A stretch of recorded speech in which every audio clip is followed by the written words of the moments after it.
Voglio chiedere il programma possibilmente più preciso del Centro Studi di Amsterdam. Bon, alors, wir an irgendeinem bestimmten Punkt nicht übereinstimmen. Peut-être Armando devrait parler là-dessus. Vielleicht könnte einer von denen etwas darüber sagen, von den Holländern. Ja, ich möchte dazu sagen, das ist so grob gefasst, dass man von Punkt nach gar nicht springen kann. C'est conçu si largement qu'on ne peut pas parler maintenant d'un point. C'est trop vaste. Ce n'est pas l'affaire du centre d'Amsterdam d'engager Nicht die Aufgabe des Zentrums von Amsterdam. l'activité des autres.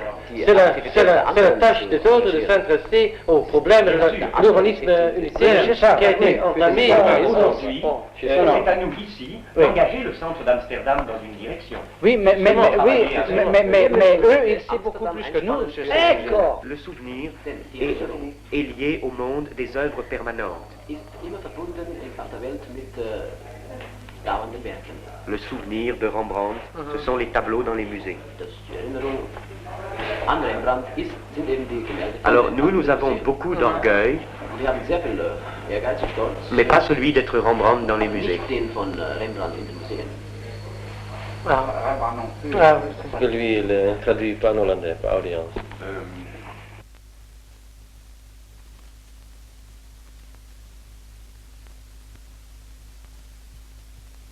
Ce quartier était fait pour la dignité malheureuse de la petite bourgeoisie, pour les emplois honorables et le tourisme intellectuel.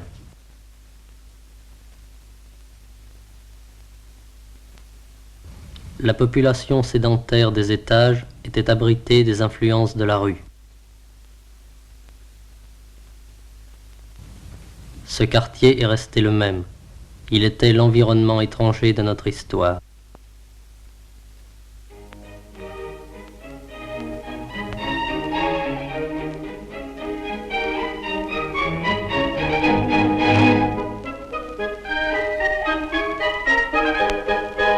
Ici était mis en acte le doute systématique à l'égard de tous les divertissements et travaux d'une société, une critique globale de son idée du bonheur.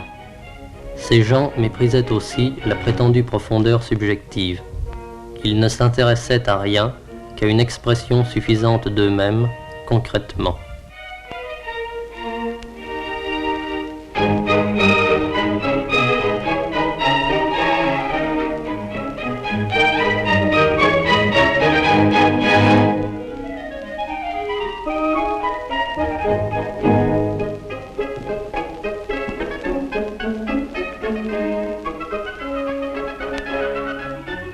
Les êtres humains ne sont pas pleinement conscients de leur vie réelle, agissent le plus souvent en tâtonnant.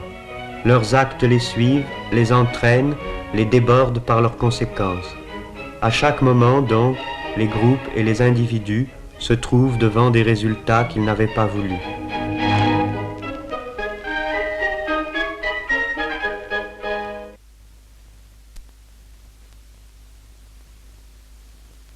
Ils disaient que l'oubli était leur passion dominante. Ils voulaient tout réinventer chaque jour, se rendre maîtres et possesseurs de leur propre vie.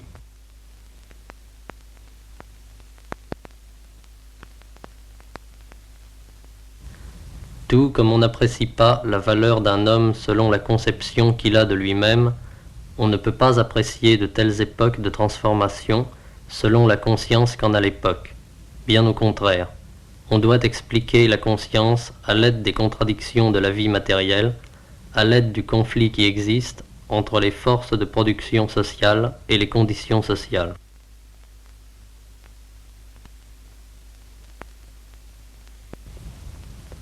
L'élargissement de la vie quotidienne n'avait pas encore suivi les progrès atteints dans la domination de la nature. La jeunesse s'écoulait entre les divers contrôles de la résignation. Notre objectif a saisi pour vous quelques aspects d'une micro-société provisoire. La connaissance des faits empiriques reste abstraite et superficielle tant qu'elle n'a pas été concrétisée par son intégration à l'ensemble qui, seul, permet de dépasser le problème partiel et abstrait pour arriver à son essence concrète et implicitement à sa signification. Ce groupe était en marge de l'économie. Il tendait à un rôle de pure consommation, et d'abord de consommation libre de son temps. Il se trouvait ainsi directement occupé des variations qualitatives du quotidien, mais dépourvu de tout moyen d'intervention sur elles.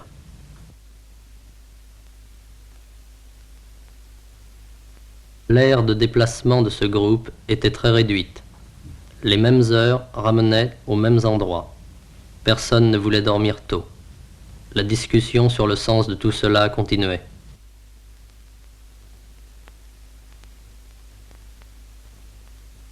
Notre vie est un voyage dans l'hiver et dans la nuit. Nous cherchons notre passage.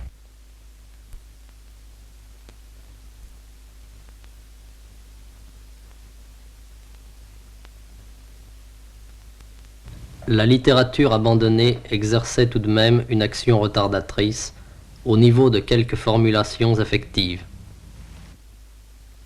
Il y avait la fatigue et le froid du matin dans ce labyrinthe tant parcouru comme une énigme que nous devions résoudre. C'était une réalité en trompe-l'œil à partir de laquelle il fallait découvrir la richesse possible de la réalité.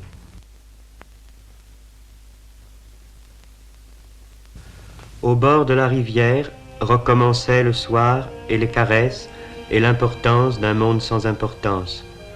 Comme les yeux regardent beaucoup de choses confusément et n'en peuvent voir distinctement qu'une, de même la volonté peut imparfaitement tendre à divers objets et ne peut parfaitement en aimer qu'un à la fois.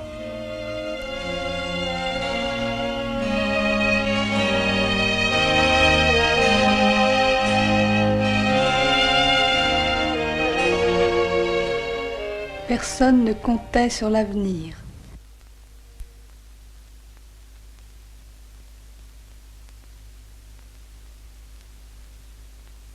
Il ne serait pas possible d'être ensemble plus tard et ailleurs qu'ici. Il n'y aurait jamais de liberté plus grande. Le refus du temps et du vieillissement isolait d'avance les rencontres dans cette zone, accidentelle et bornée, où ce qui manquait était ressenti comme irréparable. L'extrême incertitude quant aux moyens de subsister sans travailler était à la racine de cette hâte qui faisait les outrances nécessaires et les ruptures définitives. On ne conteste jamais réellement une organisation de l'existence sans contester toutes les formes de langage qui appartiennent à cette organisation.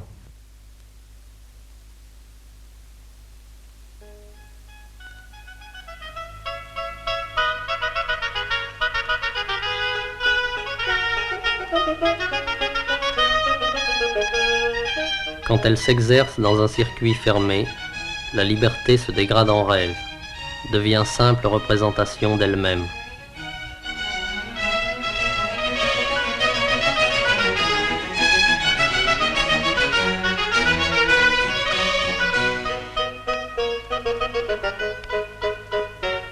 L'ambiance du jeu est par nature instable. À tout moment, la vie courante peut reprendre ses droits. La limitation locale du jeu est plus frappante encore que sa limitation temporelle. Tout jeu se déroule dans les contours de son domaine spatial. Autour du quartier, autour de son immobilité fuyante et menacée, s'étendait une ville à demi connue, où les gens ne se rencontraient que par hasard, s'égaraient sans retour.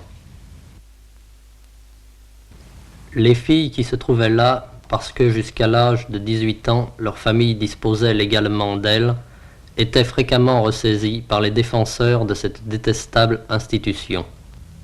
Elles étaient couramment enfermées sous la garde de ces êtres qui, entre tous les mauvais produits d'une mauvaise société, apparaissent les plus laids et les plus répugnants des religieuses. Ce qui, le plus souvent, permet de comprendre les documentaires, c'est la limitation arbitraire de leur sujet. Ils décrivent l'atomisation des fonctions sociales et l'isolement de leurs produits. On peut, au contraire, envisager toute la complexité d'un moment qui ne se résout pas dans un travail, dont le mouvement contient indissolublement des faits et des valeurs, et dont le sens n'apparaît pas encore. La matière du documentaire serait alors cette totalité confuse.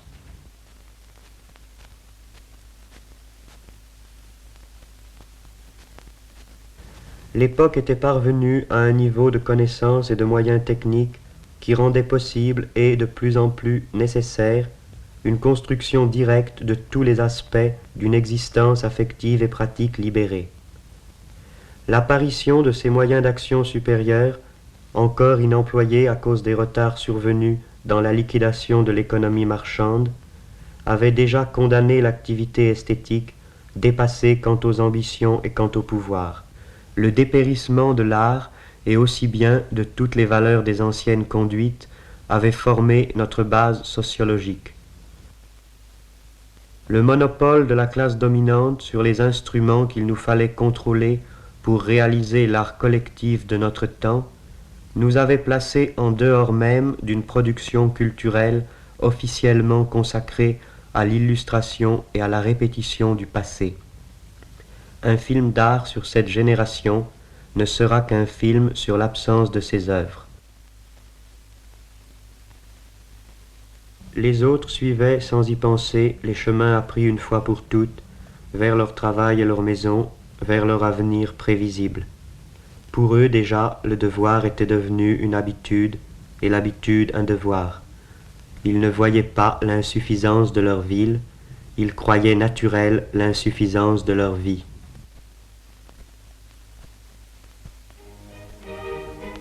Nous voulions sortir de ce conditionnement à la recherche d'un autre emploi du paysage urbain, de passions nouvelles.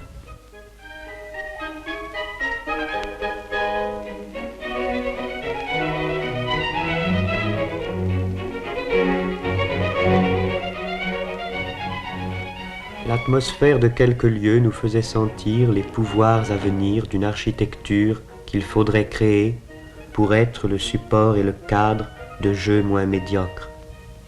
Nous ne pouvions rien attendre de ce que nous n'aurions pas modifié nous-mêmes. Le milieu urbain proclamait les ordres et les goûts de la société dominante avec une violence égale à celle des journaux. C'est l'homme qui fait l'unité du monde, mais l'homme est répandu partout. Les hommes ne peuvent rien voir autour d'eux qui ne soit leur visage, tout leur parle d'eux-mêmes, leur paysage même est animé. Il y avait partout des obstacles.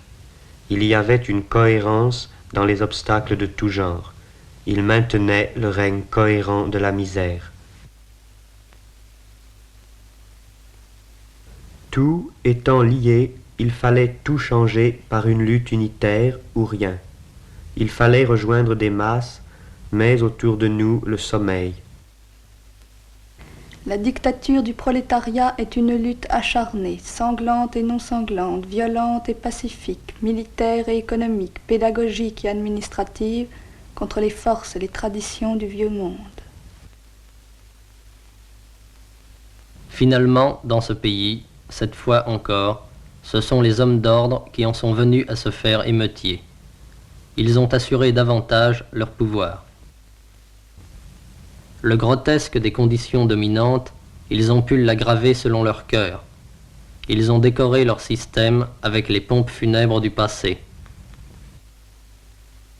Des années, comme un seul instant prolongé jusque-là, prennent fin. Ce qui était immédiatement vécu reparaît figé dans la distance, inscrit dans les goûts et les illusions d'une époque, emporté avec elle.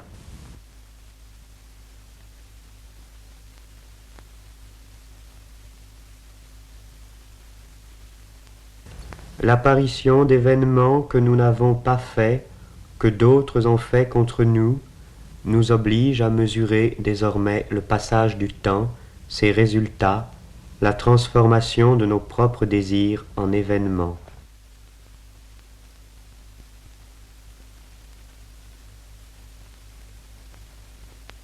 Ce qui différencie le passé du présent est précisément son objectivité hors d'atteinte. Il n'y a plus de devoir-être. L'être est à ce point consommé qu'il a perdu l'existence. Les détails sont déjà perdus dans la poussière du temps. laquelle avait peur de la vie, avait peur de la nuit, avait peur d'être prise, avait peur d'être gardée. Ce qui doit être aboli continue, et notre usure continue avec. On nous abîme, on nous sépare. Les années passent et nous n'avons rien changé.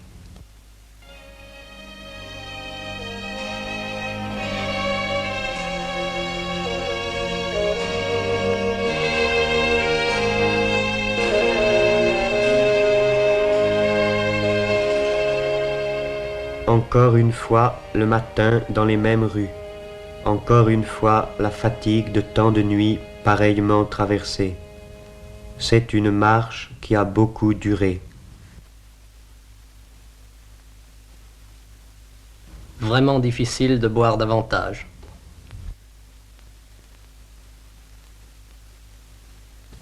Évidemment, on peut à l'occasion en faire un film.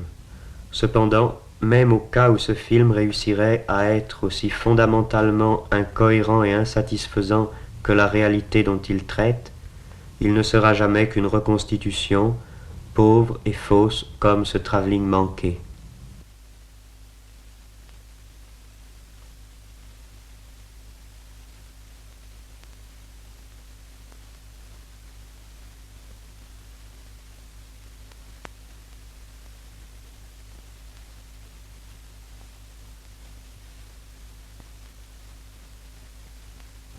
Il y a maintenant des gens qui se flattent d'être auteurs de films, comme on l'était de romans. Leur retard sur les romanciers, c'est d'ignorer la décomposition et l'épuisement de l'expression individuelle dans notre temps, la fin des arts de la passivité. On entend louer leur sincérité puisqu'ils mettent en scène, avec plus de profondeur personnelle, les conventions dont ils sont faits. On entend parler de libération du cinéma, mais que nous importe la libération d'un art de plus, à travers lequel Pierre, Jacques ou François pourront exprimer joyeusement leurs sentiments d'esclaves. L'unique entreprise intéressante, c'est la libération de la vie quotidienne, pas seulement dans les perspectives de l'histoire, mais pour nous et tout de suite.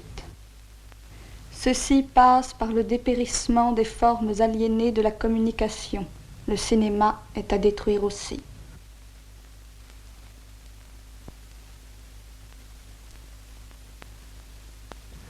En dernière analyse, ce n'est ni le talent ni l'absence de talent, ni même l'industrie cinématographique ou la publicité, c'est le besoin qu'on a d'elle qui crée la star. C'est la misère du besoin, c'est la vie morne et anonyme qui voudrait s'élargir aux dimensions de la vie de cinéma. La vie imaginaire de l'écran est le produit de ce besoin réel, la star est la projection de ce besoin.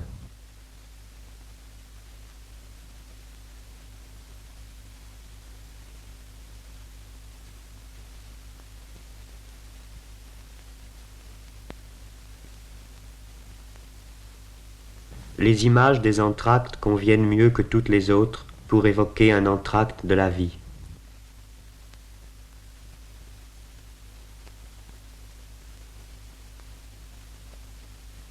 Pour décrire effectivement cette époque, il faudrait sans doute montrer beaucoup d'autres choses. Mais à quoi bon? Il faudrait plutôt comprendre la totalité de ce qui s'est fait, ce qui reste à faire, et non ajouter d'autres ruines au vieux monde du spectacle et des souvenirs.